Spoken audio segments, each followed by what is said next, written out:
Good day mga katropa. Eto na nga at meron na naman tayong i-unbox na binili natin sa Lazada mula ulit kay Greensec Nature Foods. So pag sinabi nating Greensec Nature Foods ay sigurado pagkain na naman yan ng mga alaga nating isda. So ito at i-reveal na natin kung anong pagkain na naman yan. So 1, 2, 3, eto na, 2 Beefex na naman sila, 2 Beefex dried na pinapakain natin sa mga breeder natin kadalasan. At dinudurog naman natin yan pag pinapakain natin sa mga fry. So eto na, ayan, ganyan yung packaging niya, punong-puno ng bubble wrap. At sa bubble wrap ay merong box kung saan ando doon ang ating pinakamamahal na pangalan. So dito po sa video na ito ay may papakita ko sa inyo kung gaano po sila kamitikuloso sa pagpapak ng kanilang mga produkto. So bubble wrap, box, tapos may bubble wrap ulit bago yung kanilang product.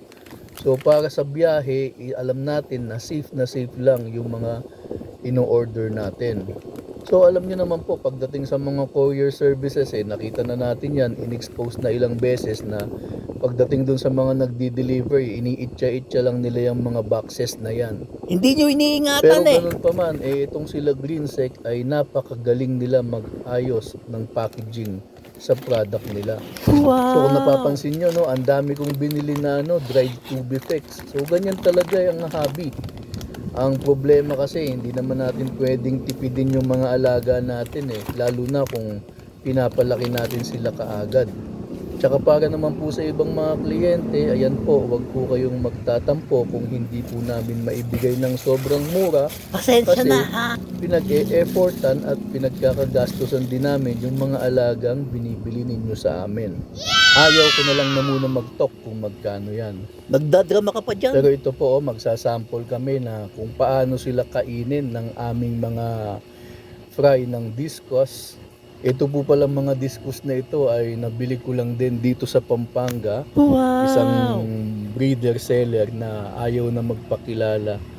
Pero okay siya, good deal at quality yung mga naibigay niya sa akin. Highly recommended. Pagdating sa presyo, sakto lang, makatarungan.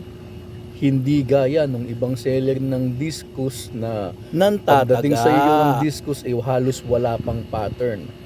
Pero itong mga nabili kong discus kay sir ay napakaganda at bukod sa maayos ang kanilang appearance panlabas, napakagana din kumain ng mga isda na ito. So it's a good sign na healthy sila.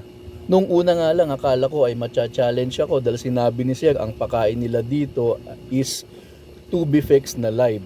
So pero sabi ko ang meron lang ako dito ay mga 2 Beefex na dried. So trinay ko kung kakainin nila at kinakain naman nila at natutuwa ako na sa ganitong sistema siguro mapapalaki ko sila ng maayos. For reference po ay ito po ang mga parents nila na kung tawagin ay wild giant flora.